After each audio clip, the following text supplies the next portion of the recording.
Sultan Muhammad Al-Fatih, penakluk Konstantinopel di usia 21 tahun. Bayangkan, kota dengan tembok setebal puluhan meter. Dikelilingi laut dan rantai baja raksasa yang menghalangi kapal masuk. 3 lapis benteng, dikenal sebagai yang paling kokoh di dunia kala itu. Setiap peradaban ingin menaklukkannya. Bangsa Arab mencoba, gagal. Kekaisaran besar mencoba, gagal. Hingga Rasulullah Shallallahu Alaihi Wasallam pernah bersabda, Konstantinopel akan ditaklukkan.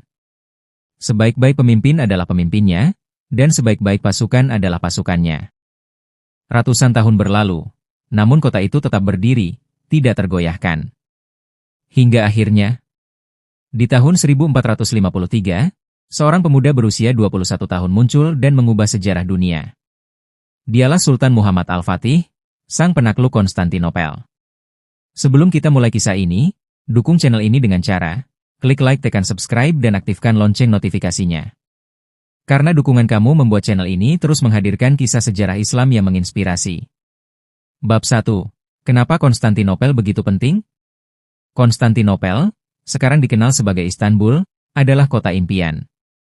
Secara geografis, ia adalah gerbang antara Asia dan Eropa.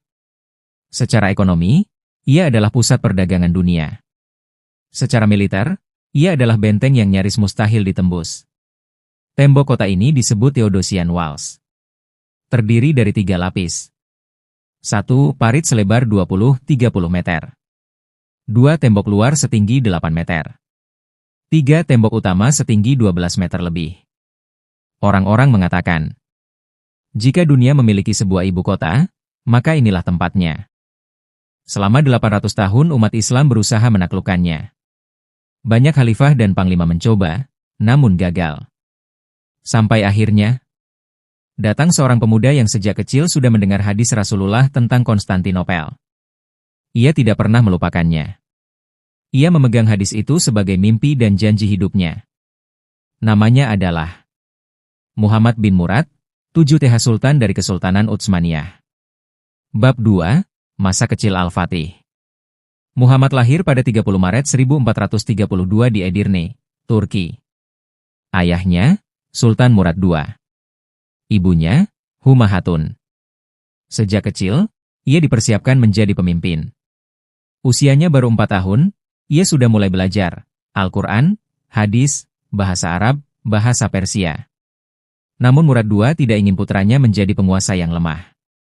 Muhammad dikirim jauh ke Amasya untuk dididik oleh ulama-ulama terbaik. Di usia 7 tahun, ia telah menghafal Al-Quran. Gurunya yang paling keras bernama Syekh Aka Syamsuddin. Seorang ulama, ilmuwan, dan sufi yang kelak menjadi mentor strateginya. Setiap kali Muhammad mulai malas belajar, gurunya berkata, "Wahai Muhammad, kelak engkau adalah penakluk Konstantinopel." Perkataan itu seperti matahari di pikirannya. Ia tumbuh dengan satu keyakinan. Konstantinopel adalah takdirnya. Selain ilmu agama, Muhammad juga belajar strategi perang, administrasi pemerintahan, teknik militer, matematika, dan astronomi. Ia fasih 6 bahasa pada usia remaja: Arab, Persia, Turki, Latin, Yunani, Serbia. Bayangkan, anak muda di abad ke-15 sudah menguasai lebih banyak bahasa daripada orang dewasa saat ini. Di usia 12 tahun, Muhammad naik tahta untuk pertama kali. Namun musuh-musuh Utsmani menyerang karena dianggap terlalu muda, hingga Sultan Murad kembali mengambil alih. Muhammad belajar sesuatu yang sangat penting. Menjadi pemimpin berarti siap menghadapi badai. Bab 3, Menjadi Sultan di usia 19 tahun. Ketika Sultan Murad II wafat, Muhammad naik tahta lagi. Saat itu usianya 19 tahun. Namun kali ini Muhammad berbeda. Ia matang, cerdas, dan penuh ambisi. Kendala terbesarnya adalah Konstantinopel. Di bawah Kaisar Konstantinus XI, kota itu dilindungi oleh kekuatan Eropa Barat dan Gereja Katolik Roma. Semua orang berkata, menaklukkan Konstantinopel? Mustahil. Tetapi Muhammad menjawab, tidak ada kata mustahil.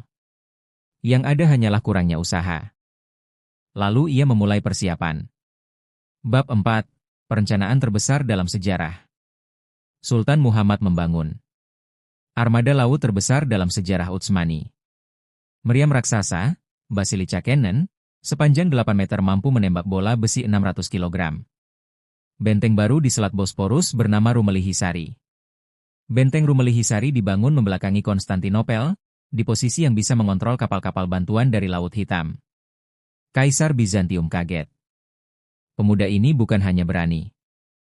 Ia jenius.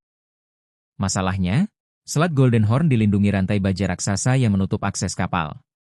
Muhammad berkata kepada jenderal-jenderalnya, "Kalau kapal tidak bisa melewati air, kita lewatkan melalui daratan." Strateginya mengejutkan seluruh dunia. Ia memerintahkan membuat jalan kayu di atas bukit, mengolesinya dengan minyak dan lemak, menarik kapal perang melintasi daratan sejauh 2-3 km. Dalam satu malam, 72 kapal perang berpindah dari Laut A ke Laut B melewati daratan. Tentara Bizantium bangun pagi, mereka terkejut. Bagaimana mungkin kapal muncul di belakang kami? Kota itu kini terkepung dari darat dan laut. Bab 5. Perang dimulai, 6 April 1453. Tanggal 6 April 1453, pasukan Utsmani mulai menyerang.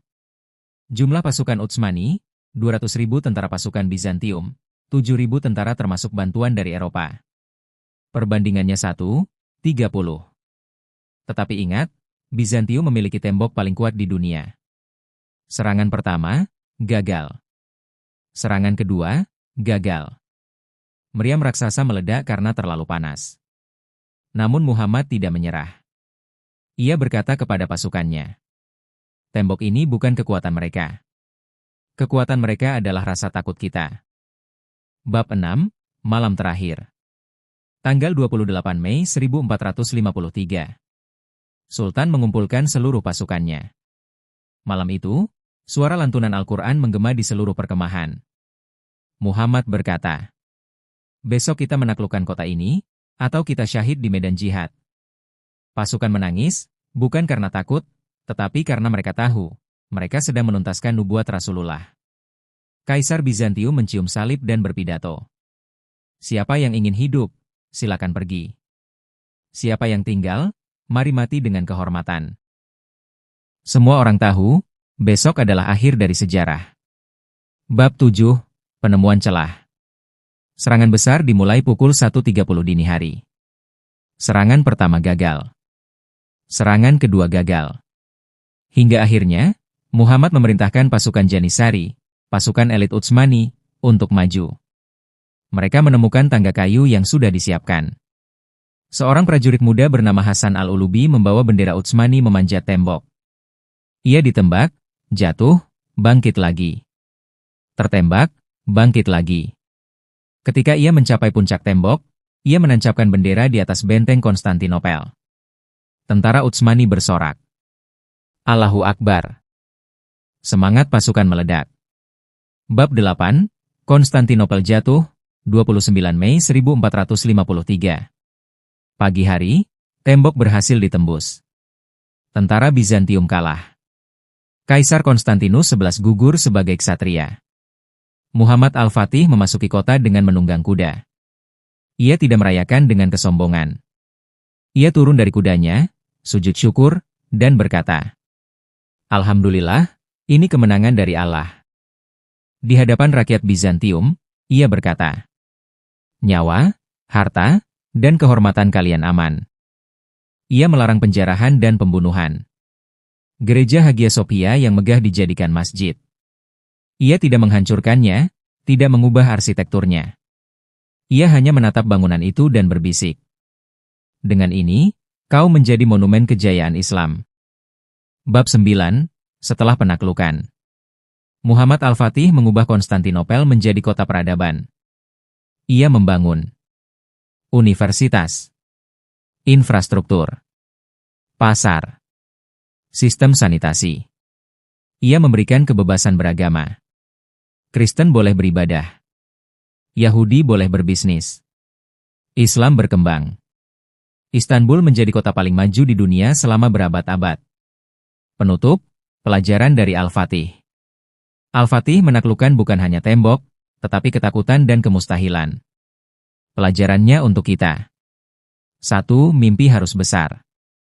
2. Ikhtiar harus maksimal. 3. Keyakinan harus penuh.